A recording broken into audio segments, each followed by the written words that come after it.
Dans Ésaïe 42, 1, 4, nous lisons « Voici mon serviteur, que je soutiendrai, mon élu, en qui mon âme prend plaisir. J'ai mis mon esprit sur lui. Il annoncera la justice aux nations, et il ne criera point. Il n'élèvera point la voix, et ne la fera point entendre dans les rues. Il ne brisera point le roseau cassé, et il n'éteindra point la mèche qui brûle encore. Il annoncera la justice selon la vérité, il ne se découragera point, et ne se relâchera point, jusqu'à ce qu'il ait établi la justice sur la terre, et que les îles espèrent en sa loi. » Ces paroles parlent de Christ, le serviteur de l'Éternel. Sans aucune arme mondaine, il a établi son royaume, non pas par la lutte, ni en criant. Il ne criera point, il n'élèvera point la voix, et ne la fera point entendre dans les rues. Mais par l'amour, la bonté et la vérité, il a gagné le monde, non par des armes mondaines, comme le déclare Jean 12, 32. Et moi, quand j'aurai été élevé de la terre, j'attirerai tous les hommes à moi. Il n'attire pas les hommes à lui par une quelconque arme, autorité ou puissance mondaine, mais par son amour. Lorsque les gens commenceront à voir comment il est mort pour leurs péchés à leur place, ce message les attirera vers lui. Les hommes pensent qu'avec du lait en poudre, ils peuvent attirer les gens, et avec cette conception, ils envoient du lait en poudre en Inde avec l'espoir d'y gagner des amis et peut-être de les amener à Christ. Mais c'est uniquement par l'amour divin et pur que les hommes peuvent être sauvés, non par l'amour humain ou la sympathie de qui que ce soit. Nous trouvons la même pensée dans Ésaïe 52, 13, 15.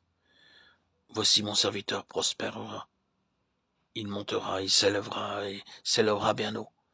De même qu'il a été pour plusieurs un sujet d'effroi, tant son visage était défiguré, tant son aspect différait de celui des fils de l'homme. De même, il sera pour beaucoup de peuples un sujet de joie. Devant lui, des rois fermeront la bouche, car ils verront ce qui ne leur avait point été raconté, ils apprendront ce qu'ils n'avaient point entendu. C'est par la souffrance et l'œuvre de la croix que Dieu attire des hommes vers lui, et non par la charité ou par aucune autre arme ou richesse humaine. Plusieurs ont essayé de convertir les gens au christianisme par la force, la puissance, l'autorité ou par l'argent et la corruption, mais tous ont échoué.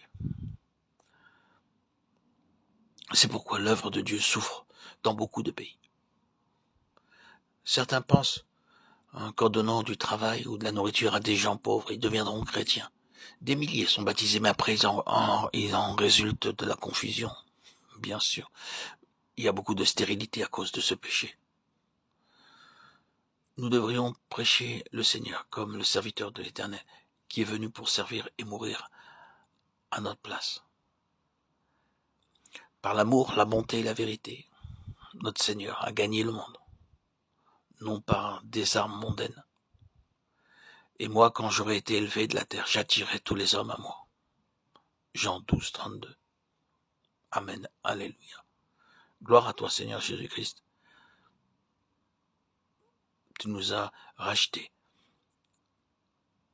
amenés à toi par ton amour. Ton amour